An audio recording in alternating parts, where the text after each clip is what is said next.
Strata properties have a terrible reputation, and most of that bad name comes from the fact that these condos and townhomes come with a monthly maintenance fee. And most home buyers view those fees as just simply throwing away money, as you, the homeowner, get very little in return. But here is the truth. Your strata fee isn't padding the pockets of strata council or your property manager. And when you look at the breakdown of exactly where every penny is going, well, you will often find out that strata fees are even cheaper than if you had to pay for everything yourself in a detached home that did not have a fee. Here's the kicker. Most homeowners just complain about their payment, and buyers, they have no clue other than the fact that they want a lower maintenance fee. But there's a saying in real estate, and that is low maintenance fees get you low maintenance. So in this video, I'm going to break down a real life strata budget of a townhouse complex here in my hometown of Surrey, so you can see exactly what to expect if you're buying a strata property in the area. And by the end of this video, you will not only better understand where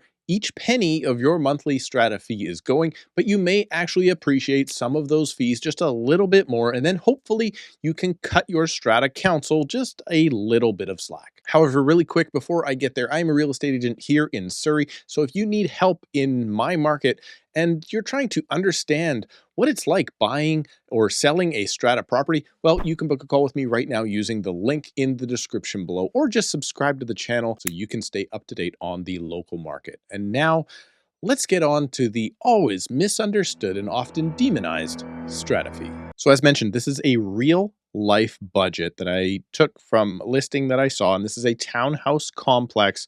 And I'll break down a little bit about what this is, and we'll go over every single section so you understand exactly what you're getting for your money. This townhouse complex had 72 units in total. Their budget for the year was $346,000 thereabouts. So that averages out to about $400 per unit. Now, obviously, if you have a smaller unit, your unit entitlement is less, so your maintenance fee will be less. And if you have a bigger unit entitlement, or usually a bigger square footage, you will have a little higher fee. But this is an average across 72 units. And I did find this to be a pretty standardized kind of budget, so that's why I wanted to use it as an example. You'll notice that of that budget, $311,000 of that was coming from the strata fees themselves. Fines and penalties is usually not a budget item. Contrary to what you may think about stratas, they're not trying to fine you in order to make money. They're fining you because you're probably a jerk not paying attention to the rules. So I don't ever see fines or penalties being a line item. Now, that won't be the way it is at the end of the year actual. There will be fines. However, that's not what they're banking on in order to move forward with the budget.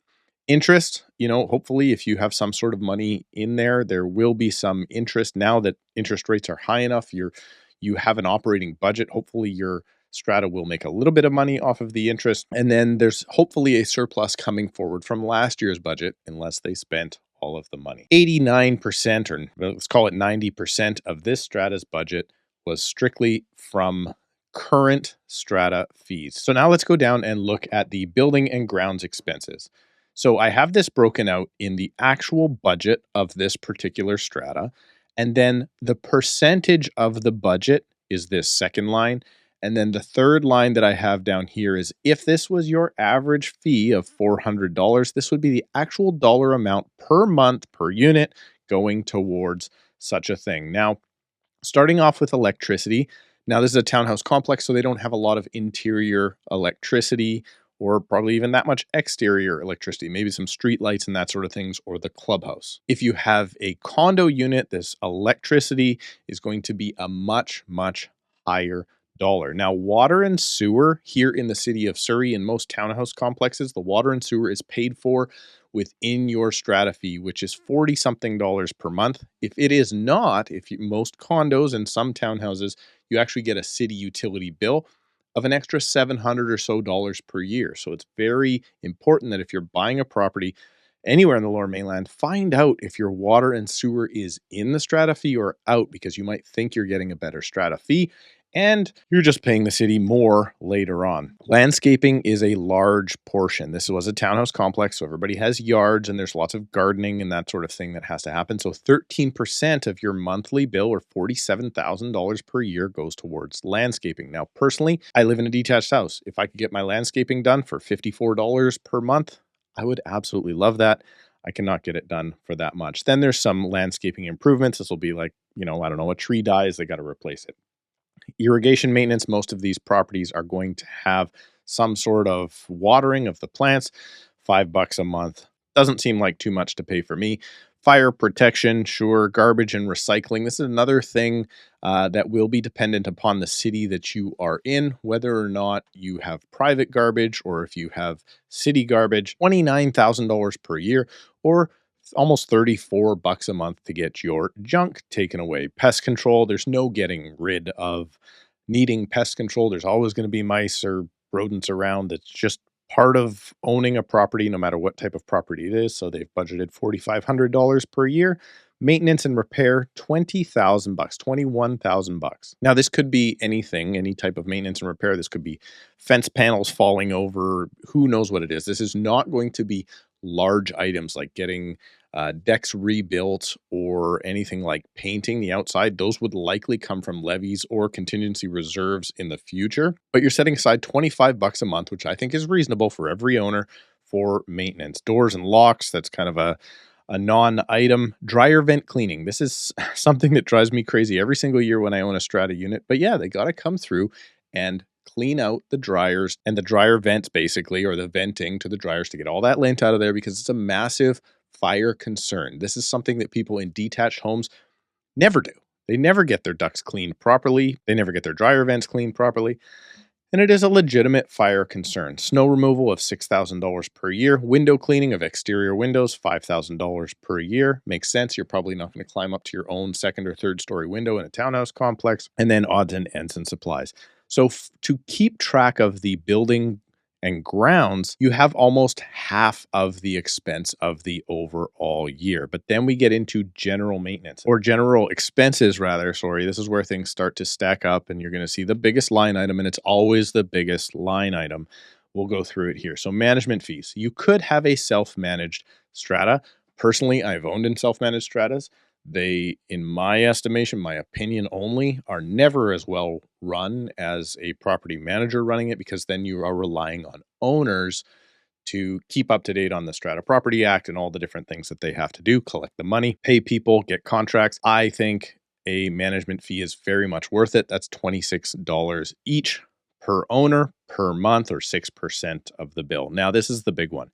Insurance. This is the part that people don't like to talk about when they talk about strata fee. The majority of your strata fee, in this case $93.75 of your $400, goes towards insuring the complex, specifically insuring the structure itself.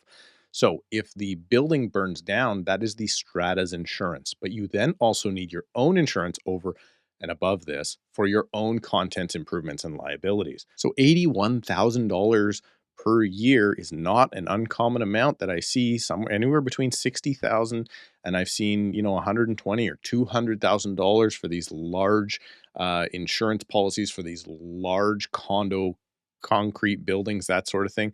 It is the lion's share. It is almost a quarter of your overall maintenance fee per month. In this case, about $1,200 almost per year per unit to insure the structure. Tack on top of that your own personal insurance, which again is going to be, I don't know, let's call it another $600 to $1,000 a year to be into your insurance for both your own individual contents and improvements and liabilities, and then the strata structure and liabilities. For $2,000 a year, I'm going to say that's actually a pretty good deal, because if you're like myself and you have a detached home and you've looked at home insurance lately, it can be a heck of a lot higher than $2,000 per year. Insurance appraisal, every once in a while, you're going to have to get an appraisal done to make sure that your insurance is covering whatever the value is to replace. There's going to be some sort of administration fees. This could be accounting. This could be all sorts of other stuff. It's probably built into the management fee. as well. Banks, they charge to run this stuff, so there's some banking fees. And of course, you probably always want to have some sort of legal retainer or something going on for another 500 bucks. So of that budget, 47.5% goes towards maintaining the property. Another 32% goes towards general expenses, management, insurance. And then this particular building, I actually thought this was really good. This is a very good savings plan. They have $81 per month going towards the contingency reserve. So that's an extra $70,000 ideally that they're going to be putting into savings each and every year for when those big projects do come up. And I will warn you that no, 80 bucks a month for the entire time you own a property is never going to be enough to pay for all of the big items that need done. And yes, roofs and decks and windows and siding over time will need done. However, I do warn you that you should be saving extra because we do know that those levies will be coming in the future. And if it's up to me, I would actually, because of the perception of the buyer, I would actually rather keep the levies coming and have some levies once every year or two, as opposed to just ratcheting up the monthly strata fee, because when the monthly strata fee is too high, then buyers get scared off. Probably similar to the reason that you're watching this video right now. So there you go. Let me know what you think down below in the comments if you have a new appreciation for strata fees, or if you still think they are a complete waste of money. And oh yeah, if you're looking for a condo or a townhouse, make sure to watch this video right now to discover the 7 things you need to know before buying a strata property in BC.